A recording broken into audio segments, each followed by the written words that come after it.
When it comes to DHEA and pregnenolone in men who have age-related hormone decline, generally the response with them when you follow up at 12 weeks is about the same, not really any different. Exactly, you don't feel it. There's these things that sometimes people don't notice. They're so important and beneficial, and DHEA is why I don't need 3 cups of coffee, I only need 1. I like to call DHEA the youthfulness hormone. I like to call it responsible for well-being.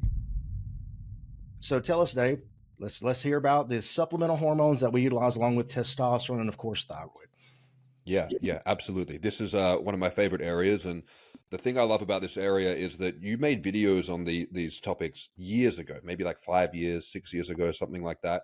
And the thing that I like so much about those videos is how well they've aged. Like, I'm sure that you would just stand by everything you said 5 or 6 years ago because nothing's changed. It's more that people have just worked it out and worked out that this stuff is very important. When it comes to DHEA and pregnenolone in men who have age-related hormone decline, generally the response with them when you follow up at 12 weeks is, how do you feel after taking the pregnenolone and DHEA? About the same, not really any different. Exactly, you don't feel it. If people go, oh yeah, I think I might feel something, no, it's like taking a sugar pill. But we know how important these hormones are for, and I like to look at pregnenolone and DHEA like yin and yang. And they have a lot of yin and yang type of effects in terms of pregnenolone and its conversion to progesterone being calming and acting like the brakes, and DHEA actually sharing a lot of properties to caffeine, interestingly. So it's like I like to describe it as your natural version of Valium and your natural version of caffeine. Both important things not to be deficient in. Now, if I get a 23, 24-year-old come to see me and he's had a traumatic brain injury and he's got undetectable levels of pregnenolone and DHEA and you restore them, he'll feel it like that. Absolutely. And it's a very different context when we're talking about brain injuries versus men who are aging. And that's where I think some people can get mixed up and be quite confused about this. And one of the phenomena that I think is present here is that pregnenolone and DHEA, as well as melatonin, don't seem to have a negative feedback loop like testosterone does. So we're topping up levels. We're not wiping them out and replacing them. We're topping them up. Correct. And I think that's one of the reasons why I'm so encouraging and trigger happy for these older men to use these, is that you don't have to do injections. We're not, shutting down your natural production. I wish testosterone worked like this, that we could just top it up. That'd be fantastic. And it's something where there is so much benefit to be had from a subjective standpoint, because you might not notice what these things are doing, but it's because they're bioidentical hormones. They're working with you, not on you. So if you take a drug that's not part of your operating system, you're going to feel it. But a lot of the time when people go, you know what, I don't really feel the thyroid, I don't think it's doing anything, I'm like, well, stop taking it. And then they go, oh, that's what that was doing. Now, that's why I've felt so energetic lately. But because it doesn't feel like caffeine or a stimulant, because it's part of you, you might not feel it. So I go, look, you might not think these are doing anything.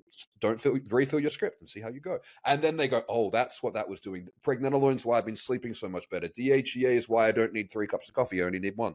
There's these things that sometimes people don't notice, and that they're so important and beneficial. And the thing that I like that you taught me in your old videos is the importance of not only using pharmaceutical grade products, but using a good pharmacy to make sure they're actually good.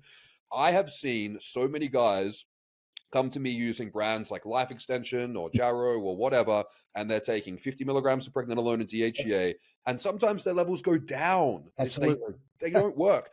And they come in, or I have a guy, and I have guys all the time, and they swap over to the same dose of the pharmaceutical grade, and they go, whoa, like, okay, this is a different thing altogether. That's right. And melatonin is, particularly because if you want to get into high dosing, you have to get it compounded. Absolutely. Absolutely. So what you're saying, and I think it's brilliant, is men, we can't use these hormones as medications. I tell men all the time when it comes to thyroid, if you're fatigued, that we're starting this for, if you're fatigued, brain fog, lack of mental clarity, all these issues that you're having is not related to thyroid. It's not going to get better. If it's due to sleep apnea, lack of sleep, working too hard, we all get tired if we work too much. So the point is that this is not going to prevent you from being tired as a normal human being. We're trying to improve fatigue related to a thyroid deficiency. We can't use thyroid as an amphetamine. And those are the exact words I use. We use amphetamines to wake people up that have, narcolepsy and other issues. So you're dead on point, and I love every second of it. So yes, don't use them as medications. So, I mean, I think that's just, people need to understand that they can't be utilized that way, and they shouldn't be utilized that way. And and the pharmaceutical grade is absolutely critical. Understand that supplements are not regulated by the FDA. There's no guarantee of purity or potency. You don't know what's in them. The only way to know if you've got a good supplement is either to send it out for independent testing or take it for a period of time and then measure your levels. If they come up appropriately, you got a good supplement. If you don't, okay, then you know what you've got. So we've all been duped Hmm. by the supplement industry. That's we've all been taken advantage of by them. So yes, we only use a micronized, sustained release pharmaceutical grade hormone whenever we prescribe hormones concerning DHEA, pregnenolone, melatonin. Of course, those are vitally important. I have been such a stickler for this recently, and I remember when you first spoke about the importance of micronized sustained release hormones for oral hormones. I was probably like, yeah, maybe that's important, maybe not. I was wrong. And the reason why I was wrong is because when you go out and try, like I work with clinics all over the world now, and it is so hard to find clinics that will do micronized sustained, well, sorry, pharmacies that will make the micronized That's sustained right. release format. But it's so critically important that it's micronized and sustained released because oral hormones have a half life of minutes and they're not bound to an ester and they'll all hit your liver at once. Whereas when it's micronized, it will skip first pass metabolism and absorb gradually in the gut. And if you can combine that with a sustained release matrix as well, it means that you're getting not only a sustained release into the body in terms of a steady release, but you're getting it to release where it should actually be metabolized properly, not via first pass in the liver. So if you're taking 50 milligrams of pregnenolone from Life Extension or 50 milligrams of sustained released micronized pregnenolone from a good pharmacy, you're taking two completely different Too products. completely correct, Yep. Dave. You're dead on, man. Just so proud of you. If you've just started TRT, it is completely normal to feel overwhelmed and confused. There's a lot of new territory to cover, and there is a lot of conflicting information. I wrote TRT 101 so that you can have everything that you need to know in an instruction manual in one place that you can refer back to, that you can have all the questions answered before they even come up.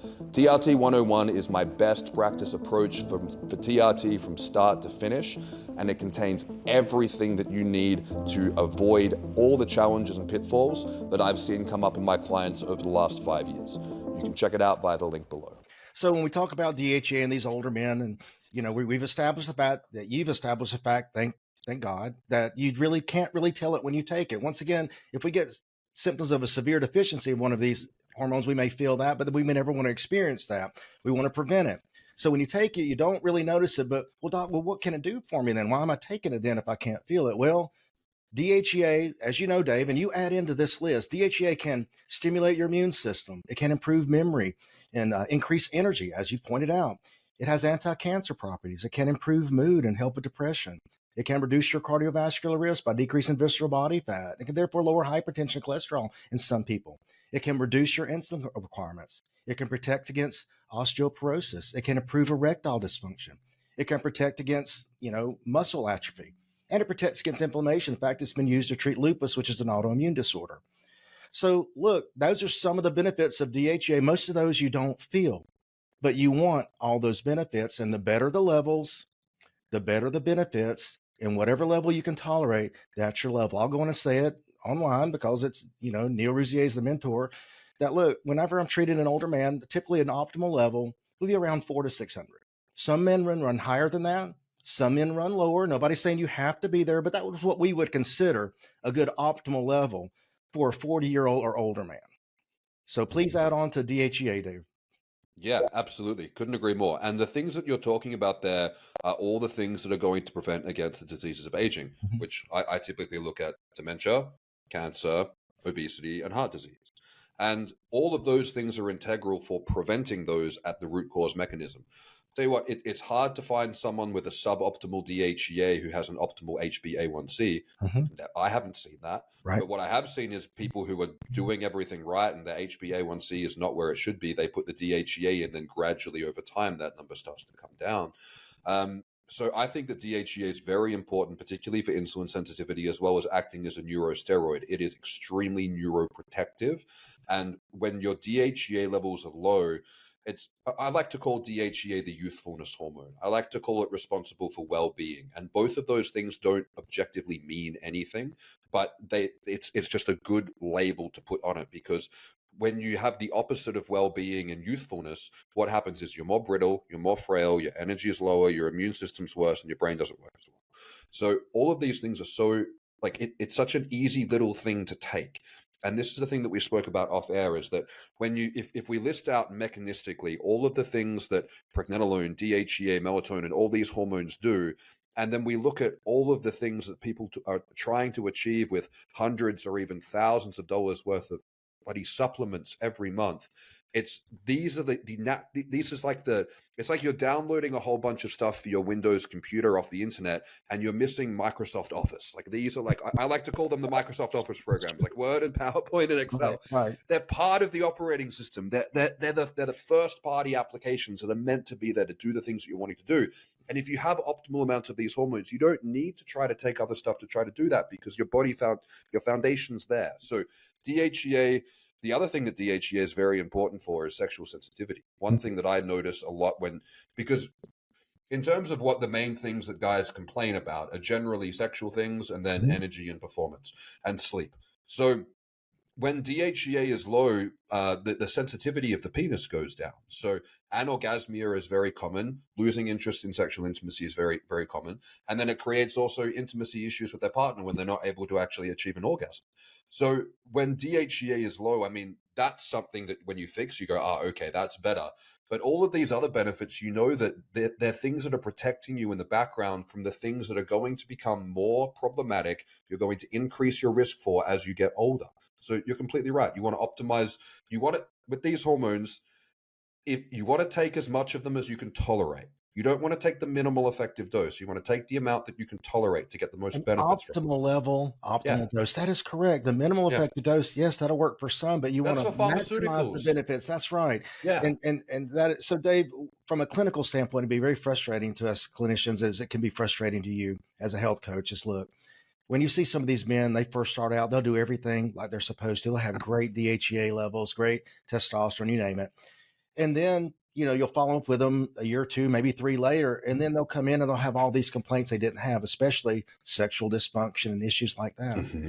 You'll find that those men will maintain their testosterone. They're all in on that. They just are not going to stop that. You can pry it from their cold dead fingers. Many men who are not pregnenolone deficient, that's a typo, but are psychologically and physiologically stressed, such as chronic pain, malnutrition, other undiagnosed health issues, will experience some benefits and some side effects from taking pregnenolone. So I sleep better, I'm more relaxed, I'm more chill, but my dick doesn't work and I can't get out of bed in the morning, and I'm growing tits and fat on my hips.